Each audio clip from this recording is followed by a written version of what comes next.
Estimulada pelo livro Maternidades Plurais, os diferentes relatos, aventuras e oceanos das mães cientistas na pandemia, a qual a professora Ana Carolina Eiras Coelho Soares, nossa convidada, juntamente com a Camila de Almeida Santos Cidade e a professora Vanessa Clemente Cardoso, é uma das organizadoras dessa obra. Vamos tratar neste programa da urgência em pensar possibilidades outras de modos de ser e fazer na universidade, de insurgir perspectivas, ações e atuações pautadas na necessidade para viabilizar o que por vezes fica escondido, sufocado, num sistema colonialista, capitalístico, machista, sexista, misógino, capacitista, entre outras formas violenta de negação das múltiplas formas de maternagem e de ser mulher no contexto acadêmico.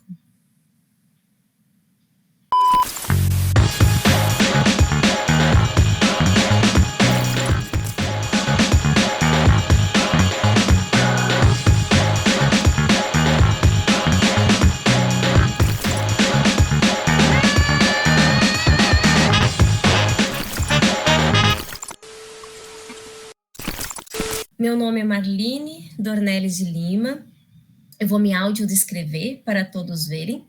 Eu sou uma mulher negra, de cor parda, tenho rosto fino, uso um óculos de uma armação roxa com a ponta dourada, estou usando um brinco bem pequeno de pérola. Hoje estou com uma blusa rosa com a gola alta. Atrás de mim, eu estou no meu escritório, no meu lado direito eu tenho uma estante com livros, atrás de mim tem uma parede branca com um quadro onde eu danço com o meu filho Vinícius.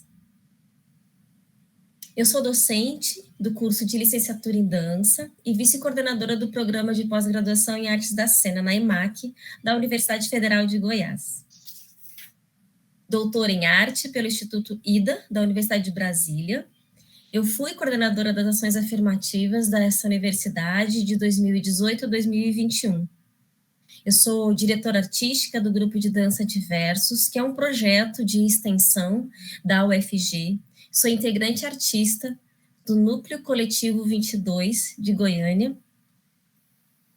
Sou atual coordenadora do Grupo de Pesquisa e Investigação Cênica Núcleo Coletivo 22. E também sou integrante do Núcleo de Estudos Africanos, Afrodescendentes e Indígenas, UNEAD, também da UFG.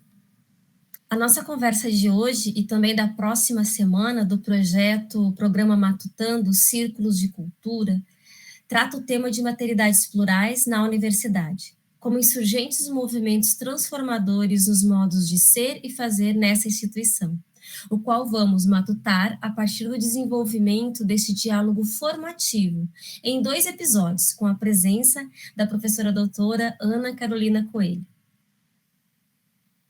Professora Ana Carolina Eiras Coelho Soares, feminista, mãe, escritora, poeta, dançarina, plantadora de árvores, pesquisadora e professora universitária. A professora Ana possui graduação em História pela Universidade do Estado do Rio de Janeiro, mestrado em História pela Universidade do Estado do Rio de Janeiro, doutorado em História pela Universidade do Estado do Rio de Janeiro e pós-doutorado em Antropologia pela UNB. Atualmente, ela está coordenadora do Grupo de Estudos e Pesquisa de Gênero da Faculdade de História da UFG, coordenadora do GT Regional de Gênero da AMPU, professora do Programa de Pós-Graduação em História da UFG, professora associada da Faculdade de História da Universidade Federal de Goiás e assumiu recentemente a Diretoria de Mulheres e Diversidades, na Secretaria de Inclusão dessa nova gestão da Universidade Federal de Goiás. Tem experiência na área de História, com ênfase em estudos sobre a imprensa, literatura, feminismos e sexualidades, atuando principalmente nos temas História Cultural, Gênero, Mulheres, Violência, Literatura, Sexualidades. É escritora de livros de poesia, infanto-juvenil, premiada e contos. Mãe de 2 crianças, esteve de licença maternidade em 2011 e depois 2017 e 2018. Professora Ana Carolina, é com imensa satisfação, né? Eu posso dizer que eu estou emocionada com a oportunidade dessa conversa. Seja bem-vinda e se sinta muito bem recebida por toda a equipe que tem trabalhado para tornar possível essa iniciativa do Projeto Matutando, Círculos de Culturas. Marlene, eu quero começar dizendo olá a todas as pessoas que estão nos ouvindo e nos assistindo. Eu sou uma mulher branca latina, então, nos limites da branquitude latina, tenho cabelos escuros, um pouco abaixo do ombro, estou usando uma blusa colorida nos tons azuis e rosa. Atrás de mim há livros, há uma estante de livros e confusão de brinquedos, há um certo caos de brinquedos, porque é uma casa com crianças, há uma bandeira LGBTQIA+, ao meu lado, e, enfim, eu estou de maquiagem, um batom roxo, e há uma flor no meu cabelo, e eu uso um cordão que me foi feito, né, de carinho, de uma grande amiga chamada Jaqueline Zarbato, e brincos longos, porque eu amo maquiagem em brincos, né, também combinando azuis. Professora Ana, nós vivemos as nossas existências? Quais seriam as nossas trajetórias possíveis de mulheres cientistas, artistas, docentes, simplesmente mulheres e suas avenidas identitárias? Eu queria que você contasse para a gente um pouco da sua trajetória de vida, de mãe, de docente, de artista, para a gente entender essa sua trajetória. Quanto tempo a gente tem de entrevista? Então, eu vou fazer assim um resumo e essa brincadeira, tá? Você contou um pouco do meu currículo e eu vou falar um pouco de coisas que não estão no Lattes, porque a vida não cabe no Lattes. Eu sou carioca, eu nasci no subúrbio do Rio e a minha vida se fez na UERJ, academicamente, mas ela, antes da academia, ela se fez no subúrbio do Rio e em algumas escolas onde eu fui aprendendo algumas coisas e fui descobrindo, né, a possibilidade de onde os saberes vinham. E uma das coisas que eu sempre ouvia era: você quer fazer coisa demais, e você quer ser coisa demais. E isso sempre me incomodou. E quando eu entrei para a universidade, porque eu sempre quis fazer história, embora eu também seja dançarina, embora eu também seja poeta, e eu nunca fui abandonando as coisas que eu fui me tornando, porque me tornei poeta, eu fundei a Casa do Poeta, o setor infanto-juvenil da Casa do Poeta, no Rio de Janeiro, e depois a seção juvenil da Associação Profissional de Poetas do Estado do Rio de Janeiro. E eu fui ficando, né? A gente vai ficando nessas associações, e aí eu vi uma recusa da minha parte de abandonar esses lugares, porque as pessoas diziam assim: agora você é acadêmica, então você tem que se tornar uma pessoa séria. E algumas pessoas acreditam piamente que há uma dicotomia entre você se tornar uma pessoa séria e você abandonar a arte, especialmente em algumas áreas do conhecimento. E eu muito nova, né, por um pequeno espaço de tempo, eu olhava isso e tudo em mim, todas as células do meu corpo diziam que estava errado. E no início da faculdade, porque a faculdade de História ela tem uma coisa engraçada na UERJ, do lado né, você entra na faculdade, do lado da esquerda você vai para a faculdade da História, né, você vai para o corredor da História, e do lado da direita você vai para a Educação Física. E eu fiz um ano de Educação Física. Eu ficava tão encantada com a Educação Física que no mestrado eu fiz um ano de Educação Física. Eu fiz o aproveitamento de curso e cheguei a fazer um ano de Educação Física. Mas isso papo grande, tá? E aí acabei parando o curso, porque não dava tempo para tudo, mas eu cheguei a fazer, fiz um ano bem legal. Mas tinha lá, bem no horário que eu saía de uma matéria, um curso de extensão chamado Dança do Ventre, com uma professora chamada Aziza Kif, que é minha mestra. E aí dava bem no tempo que eu saía correndo da minha sala, atravessava o corredor correndo e entrava na sala da Aziza. E a minha colega de turma, que saiu do curso de História, ela falou para mim assim, vamos fazer essa aula de dança do ventre? E eu estava começando, era o meu primeiro período de faculdade. Falei, vamos. E eu entrei na aula da Aziza. Eu entrei, ela entrou, nunca mais ficou e eu nunca mais saí. Eu nunca mais saí do curso, eu nunca mais faltei a uma aula. E lá eu fiz amigas e irmãs. Eu fiz uma parceria e eu descobri que eu também dançava. E aí as minhas células diziam ainda mais do meu corpo que transbordava em mim, que eu não tinha como abandonar, porque além da poesia que saía em palavras, agora a poesia saía no meu corpo. Então, quanto mais as pessoas falavam que eu tinha que ficar séria e abandonar por um discurso científico acadêmico, mais o meu corpo agora dançava e transbordava em palavras. Só que quando você é aluna, você acaba reprimindo um pouco tudo isso e acaba ficando no Lattes. E durante um tempo, Marline, eu fiquei no Lattes e fui construindo o meu Lattes. Até que eu parei de construir o meu Lattes e continuei construindo a mim. Porque eu nunca deixei de construir a mim. Até que eu comecei a colocar no Lattes todas as coisas que eu fazia. Então, eu colocava o vídeo de dança, eu colocava as minhas apresentações, eu colocava o meu mundo, eu colocava... E aí começou a ficar essa confusão que você apresentou, né? A feminista, a plantadora de árvores, a escritora, a poeta, a dançarina. Hoje eu sou colunista na revista Cláudia, online.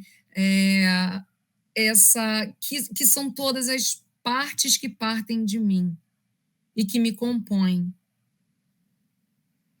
E que fazem de mim a mulher que eu me tornei. Nós estamos aqui, então, conversando com a professora Ana Caroline Soares acerca de pensar as maternidades plurais na universidade. E voltamos já.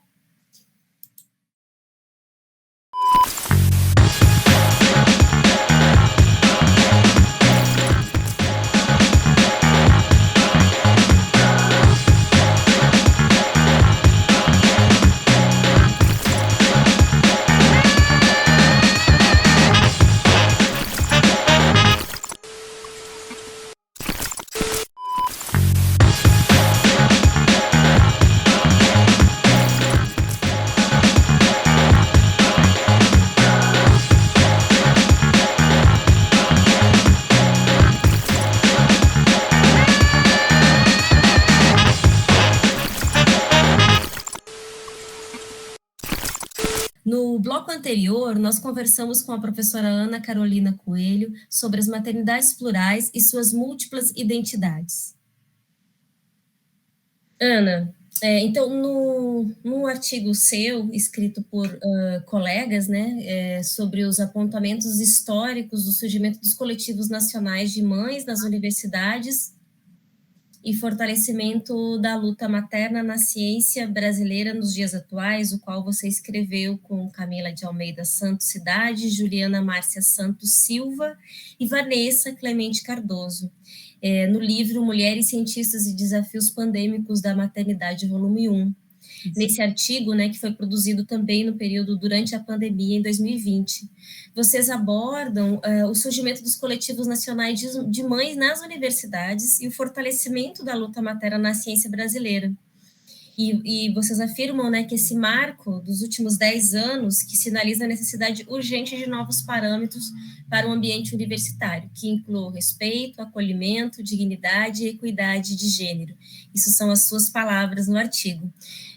Por isso, eu gostaria que você falasse para a gente mais sobre o surgimento desses movimentos coletivos e como essas pautas estão transformando os modos de maternagem dessas mães cientistas nas universidades. Você já tocou, né, aí na sua primeira resposta, afinal de contas, você é uma delas, mas se você pudesse estender mais sobre essa abordagem desses movimentos coletivos e do surgimento deles no Brasil.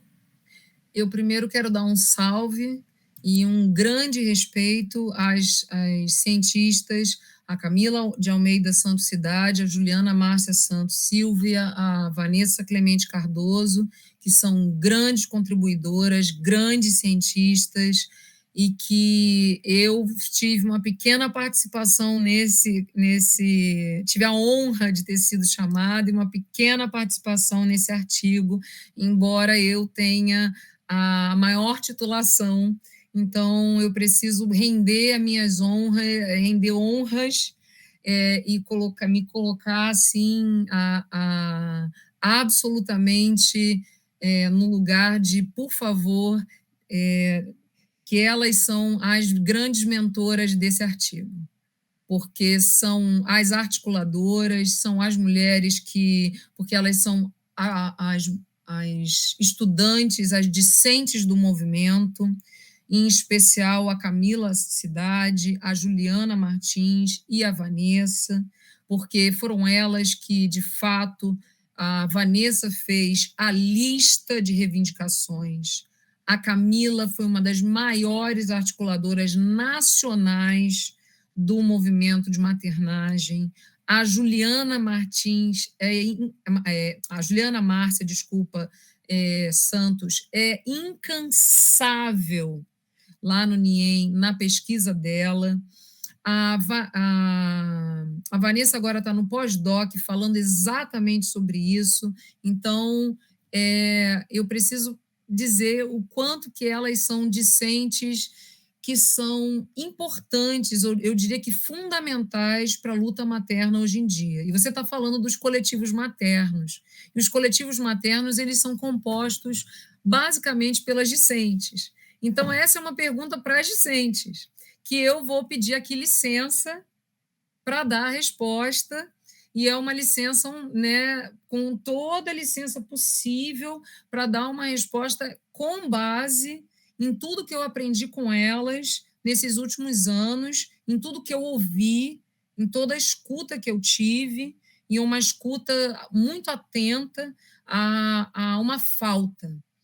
Falta, por exemplo, direito à entrada em vários restaurantes universitários e universidades brasileiras.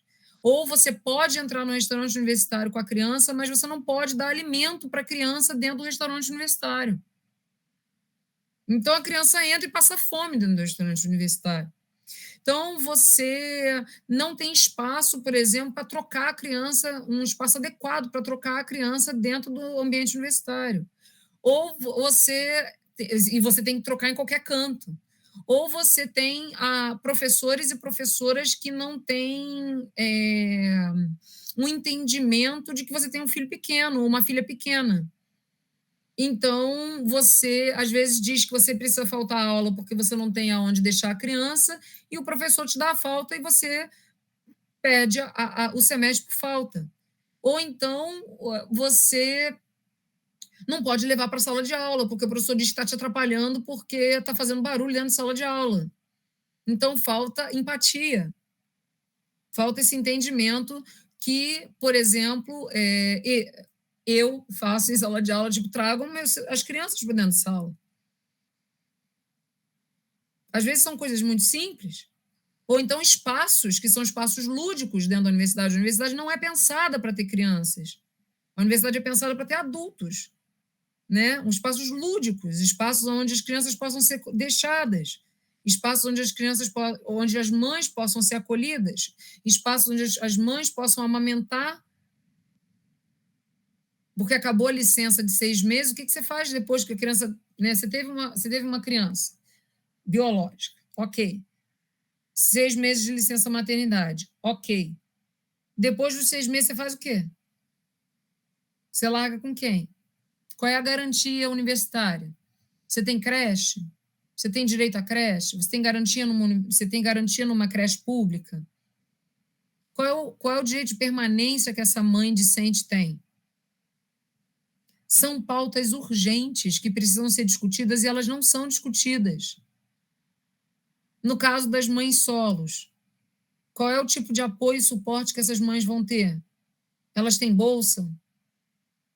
Elas têm garantia de... Como é que elas vão pagar alguém? Porque você terceiriza. Existe uma autora chamada Andrea O'Reilly, que ela é canadense, que ela diz uma frase que é perfeita, e essa frase ela serve até os dias de hoje. Ela disse isso há muitos anos atrás, e isso serve até hoje. Ela disse: o feminismo não enfrentou a questão materna. O feminismo enfrentou os direitos reprodutivos, mas ele não enfrentou a questão materna.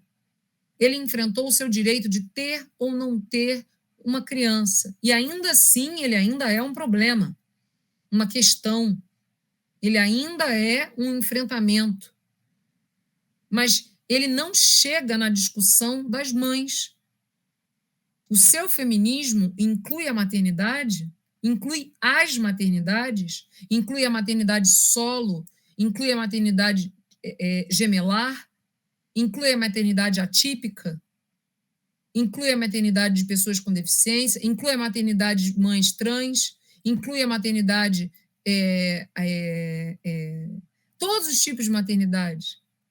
O seu feminismo inclui as maternidades?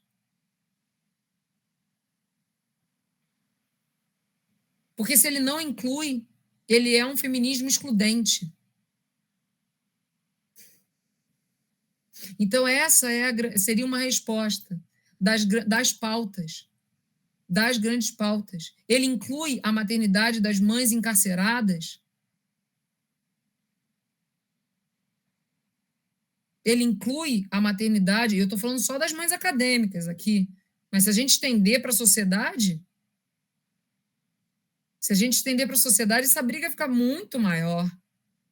Essa briga fica muito mais forte. Ele está nas leis trabalhistas? Porque as interseções, elas não incluem maternidades. Você vai lá, raça, gênero, parou. Chega na maternidade, são as outras mães que se viram para ajudar você. Ajudar. Eu cansei de ouvir, você não tem uma mãe, você não tem uma tia, você não tem uma avó para te ajudar, não? Eu falei, então eu tenho que sobrecarregar uma outra mulher para me ajudar.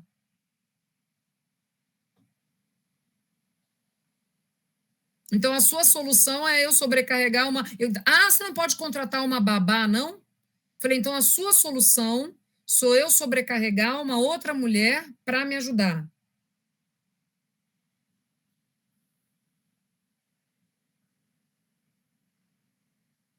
A sua solução é capitalista, machista, misógina, sexista e muitas vezes racista. Quem é a mulher e qual é a cor da mulher que vai aceitar quando eu tiver que pagá-la?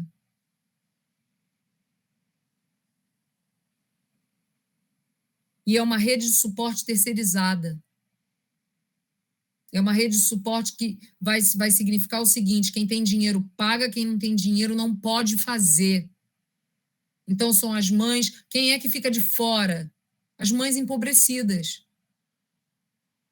Então, sextou para quem? Sabadou para quem?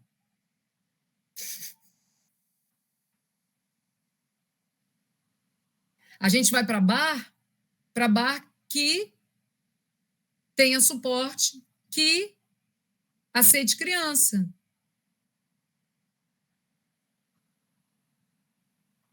Por exemplo, se a gente sair da academia e for para o mundo.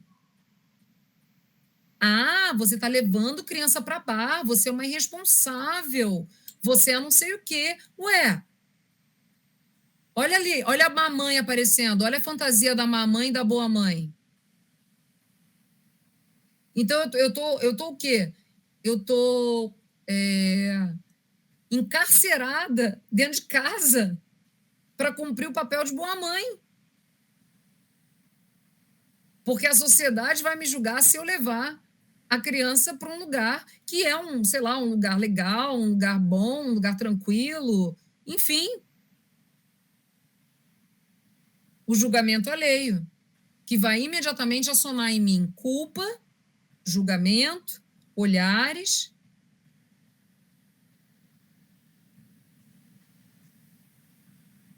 Que eu não posso. Você é mãe. Então, você fez a pergunta sobre as pautas universitárias. Eu estendi. Eu estendi porque as pautas universitárias, elas se estendem. Essas mães, elas sofrem em todos os níveis.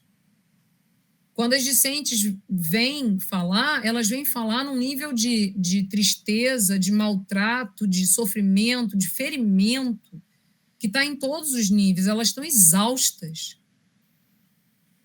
A palavra que mais aparece no livro da maternidade é exaustão. Ela está exausta, e ela não está exausta porque ela não ama a criança. E todas elas falam isso. Toda mãe fala isso. Eu amo minha filha, eu amo meu filho, eu amo a criança. A gente está exausta porque a gente não tem apoio. Porque as pessoas jogam na gente toda a culpa de tudo. Se a gente sai de casa, a culpa é nossa. Se a gente fica em casa, a culpa é nossa. Se a gente fica em casa, o povo fala, por que você não se arruma e sai? Se a gente sai de casa, o povo diz, nossa, levou a criança para o restaurante, para o bar, para não sei aonde. É uma armadilha. E a gente ouve isso de feminista, de amiga feminista.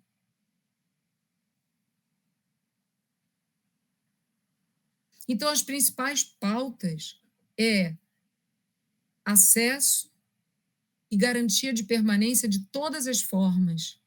Bolsa, acesso a espaços, dignidade, respeito dos professores, dos técnicos administrativos, das técnicas administrativas, das professoras, entendimento do que é ser mãe dentro de uma academia, de uma universidade, alargamento de prazos, editais específicos. Lá nesse artigo, que eu recomendo que as pessoas leiam, tem toda a listinha, e essa listinha só cresce. Porque quanto mais as mães vão vendo e vão tendo consciência, mais elas vão pensando sobre aquilo que é possível e vão sonhando com aquilo que é possível numa universidade que se torne cada vez mais acolhedora e inclusiva. Porque a universidade não é feita só para homens, brancos, cis, hétero, gênero. Ela é feita para todas as pessoas. E mães, mulheres, cientistas existem. Cansadas, feridas, mas juntas nós somos batalhão. Ana, queria te agradecer por essas reflexões de todas as questões pontuadas aqui. E lembrar, né, que no programa de hoje, então, nós matutamos um pouco sobre pensar as maternidades plurais na universidade, como insurgentes movimentos transformadores no modo de ser e fazer, com a professora Ana Carolina Coelho. Para saber mais sobre essa temática, vocês podem acessar o material ao lado.